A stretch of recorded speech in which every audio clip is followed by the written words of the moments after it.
Welcome to the first in a series of short broadcasts to help stimulate your minds in support of our forthcoming deadline surrounding Consumer Duty annual assessments.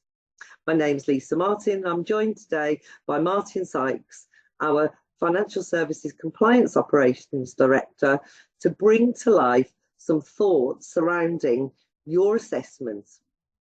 Today's podcast will focus on one of the four outcomes within Consumer Duty, and that's that of products and services. As a reminder, and before we kick off, this piece of work is to be completed by the 31st of July, and therefore we would strongly recommend that you start pulling together your thoughts, information to allow you to write your report. So, we recognise that each of the businesses is different, and we wanted to talk a wee bit about that today. But actually, first and foremost, thought we'd probably kick off with what's it all about, Martin? Why are we doing it? Yeah, so over time, the regulators have started to build into the rules these requirements for boards to see assessments of things, and it's sort of, you know, the first time you can see those really are in the old Euro piece of legislation, like IDD and those kind of things, where you know, there's little bits of rules that say, you know, each year you must tell the board X or present something like that to the board.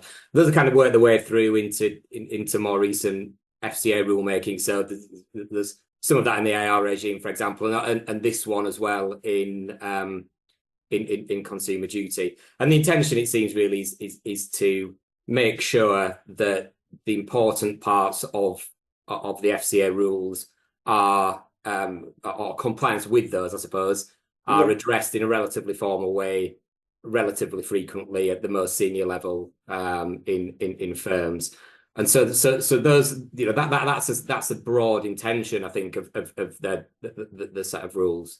How it's put across in terms of what we need to do. So the exam question, if you like, it's kind of couched slightly differently in the rules and the guidance, is often the case. So the rules say that every year the firm's got to prepare a report setting out the findings of its monitoring in respect of Consumer Duty. The guidance it sort of bulks out a little bit and says it's a assessment of whether the firm is delivering good outcomes. So you could kind of put it in that place of, you know, a written form produced by the firm that says, you know, how are we doing in respect of Consumer Duty based on something that's real, so actual data and information rather than thoughts or feelings. And then it has a sort of set of very specific things that it wants the board to do with it. So production of the report's not enough in and of itself. It also says that you know, the board has to, you know, actually think about, you know, what that means, that it needs to, you know, review that report, confirm whether or not it's satisfied that the firm is complying with the duty. So these things need to appear in board minutes or something like that to cover it. And also, kind of crucially, and I think this is the one that we'll miss if we're not careful, is assess whether the firm's future business strategy is consistent with its obligations. So you kind of end up with a sort of an inward coming report that talks about the backwards looking performance, if you like. And then a set of actions that the board has to take in respect of it, which should appear then through minutes and in subsequent actions. And just when we talk about board here, you know, many of our businesses our businesses within TMA are very different. You know, we've got some smaller firms, we've got some larger, medium-sized firms, and we talk about board meetings, you know. So just a little bit about they're sort of proportionate here, because, you know, not all of our businesses will have a board structure necessarily. Yeah, and I mean, the rules talk about that body in you know, various bits of language. So sometimes it's called the management committee. Sometimes it's called the governing body. You know, in the classical sense of a big business, that, you know, that means the board, you know, the top level decision making body. In smaller firms, it means the people who run the business, Yeah. who decide what happens at a management strategic level, Yeah. the people who run the business. And I think you're totally right. The degree of formality that needs to wrap around that part of the process, Sure. 100% depends on the size of the firm. Yeah. So small firms with one or two directors, of course, really detailed Yeah. information around what they talked about amongst themselves in respect Of of BMI course. is much less necessary than in a much bigger, Yeah. more complicated business. Yeah. No, that's understood. And I think that's probably where, sometimes we'll see maybe templates and that being used. And that's very hard because I think from what you've said so far, this has got to be a reflection of your business, as in the principal, their business, their scale and size of their business and what they do within their business. And ultimately it's about culture as well, of that business. And therefore, I think probably one of the takeaways immediately is it's making sure that all of this is documented, but actually it's reviewed. And if you do have management meetings and you're a smaller firm, that a lot of this is captured within management meetings in terms of minutes, etc. as well. Yeah, absolutely. I think the rules don't make any de minimis limit around this. So every firm that is authorized needs to produce this report, be that a one-man sole trader or legal in general. Every firm needs to do it. And they need to maintain that, have it available. FCA might ask for it, but of course, if you're legal in general, the chances of it being asked for are much larger than if you're a one-man sole trader. I think and this isn't just about the formality of the process; it's also about the form of the report, isn't it? Yes, yeah. And the sort of smaller firms, I suppose the encouragement is to think really hard about, really what it is that you need to think about and talk about in respect of the consumer duty and the report. And you can certainly see, in the smallest firms who are distributing mortgages or protection via straightforward routes, so traditional face-to-face routes or telephone equivalents, those kind of things. You can see that a report over a couple of pages highlighting the key management information in respect of how they think they have done in respect of consumer duty, with a small amount of narrative around what they might do differently, or their conclusion that they don't need to do anything differently, would very likely be enough. There's always a danger of building complexity that doesn't really add value, and I think that should be avoided. So something that's just broken down by outcome, and those kind of things over a couple of pages.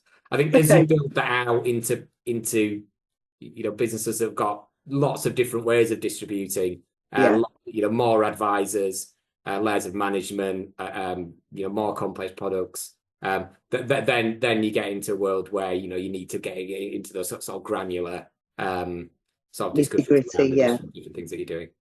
Okay, so let's try and simplify for the people who are listening today, just in terms of what should they be thinking about then, in terms of some specifics, perhaps to bring it to life, in terms of the first area of products and services, which we're focusing on today.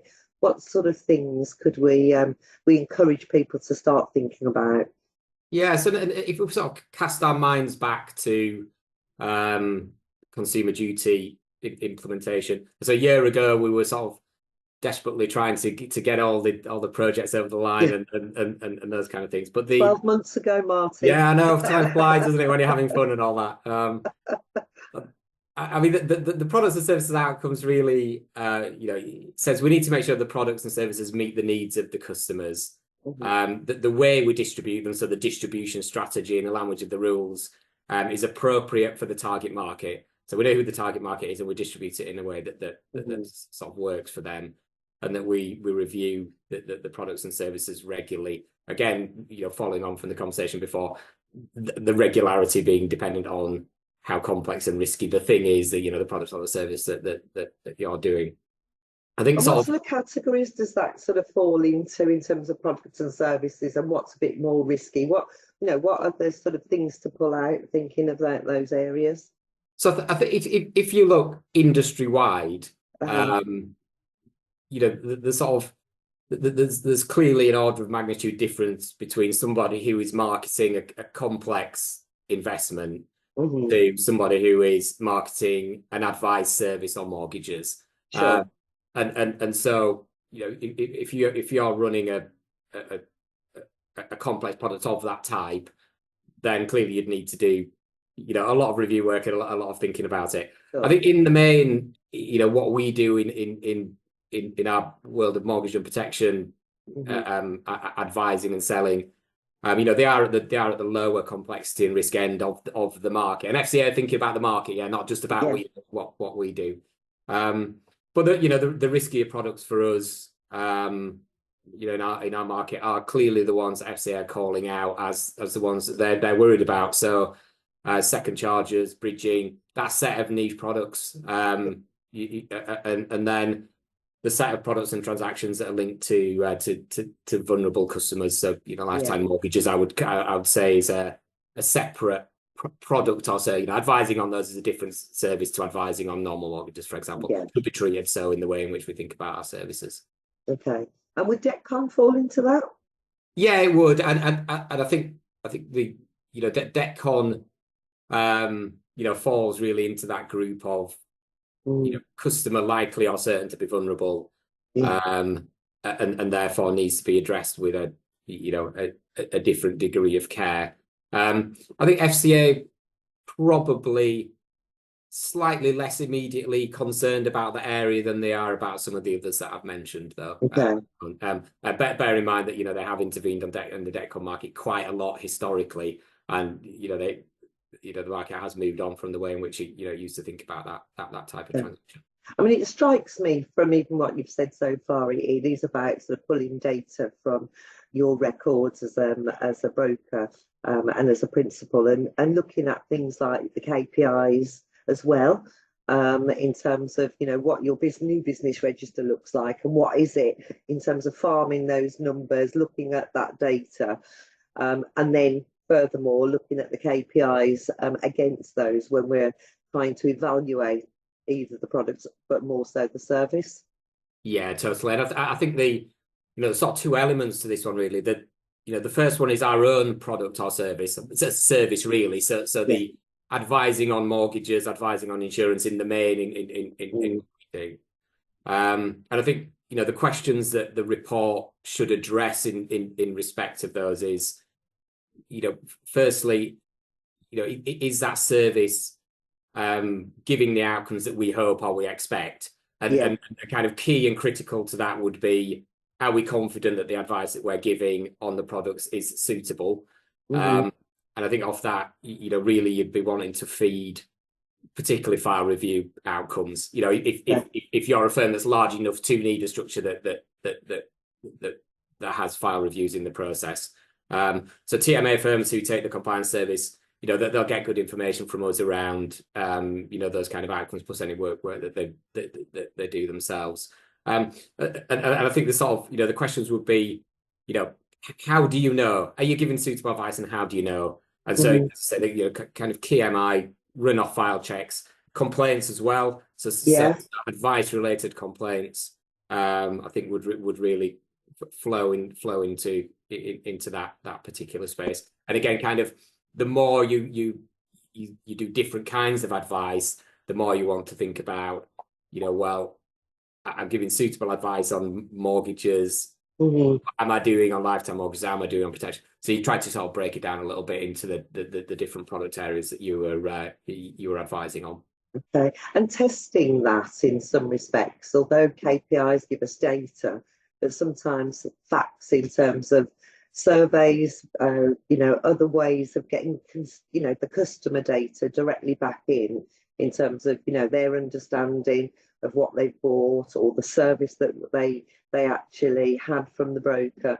I suppose there's different methodology that different firms will adopt on that, but I would probably think that that's probably quite a good source to Yeah, actually include. definitely. I think I think in terms of the self-assessment, the KPI set in this outcome is really the traditional KPI set, that we've been measuring since, whenever. So I think, persistency on protection, persistency is an extremely powerful KPI around the quality of advice. Dropping off of persistency is a very good lead measure of quality of sales, and that should be part of the thinking in the report.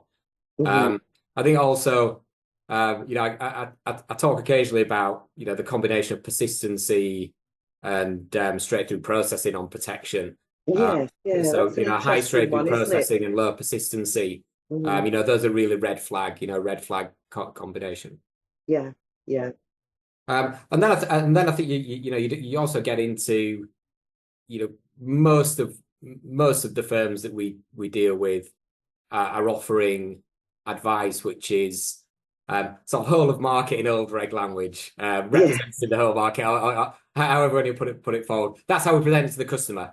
It's a broad range of products and providers. And so lender and provider spread really play as well in that KPI set. So, we presented to the customer a service where we will think a lot about the different products and providers on our very broad panels. Where are we landing? And therefore, are we providing the service across the products and providers that we presented ourselves as in our IDD?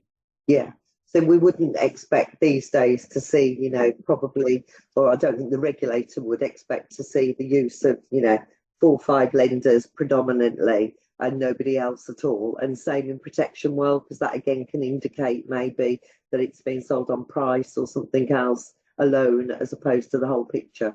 Yeah, that's right. And I think fair, very heavy clustering into individual providers and lenders. It, again, is worthy of thought. Worthy of thought in the production of the report and the onward thinking that should be done in the firm around the way in which they deploy the process. Okay. Anything else that we think in this first series? Just talking about products and services again to think get the minds thinking. Anything else today that that might help our firms? So I think if you visualize the report in this area, and if it was kind of a sort of standard form of the report, we'll probably break it down by the 4 outcomes. So in this one, I think there'd be a section here that talks about the service in the ways in which we've just talked about. So what measures do we have? What are they showing us, and therefore what do we think as a result of those?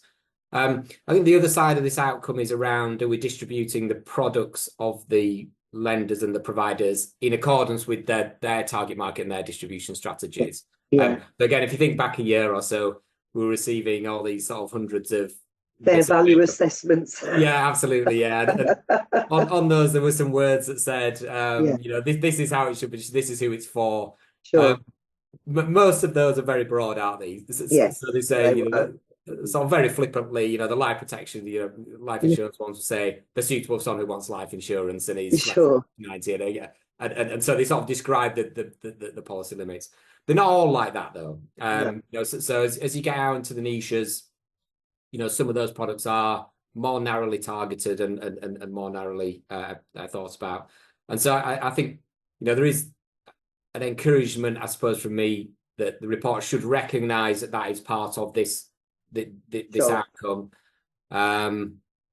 even if there isn't necessarily a huge amount for us to say about it at this moment. So words that covered the products that we sell, I mentioned, with very broad target markets and broad distribution strategies. We're happy we sold it in accordance with that. It's better than it's saying nothing at all. Not recognizing that area. But I think the bulk of it, the bulk that we should be thinking about is definitely in the how we're delivering our services. Okay. Well, I think that's probably good food for thought in terms of the first session from us on products and services. I think we were keen to equally understand, if there are particular questions that come back in, we're going to run another 3 of these in relation to the other outcomes under consumer duty. And then I think might be able to get Martin to join us again to do a bit of a wrap-up session from all of the questions that we may get from you as a result of these podcasts. So any questions that you have, it would be really helpful if you could send them into tmacompliance@tmaclub.co.uk. And then when we've done the other 3 short sessions, Martin, I'm sure you'll come back and join us, and we can actually tackle some of those questions as well. Yeah, I will indeed. You will. Good. There we are. Martin said he'll be there, so that's good news for us all.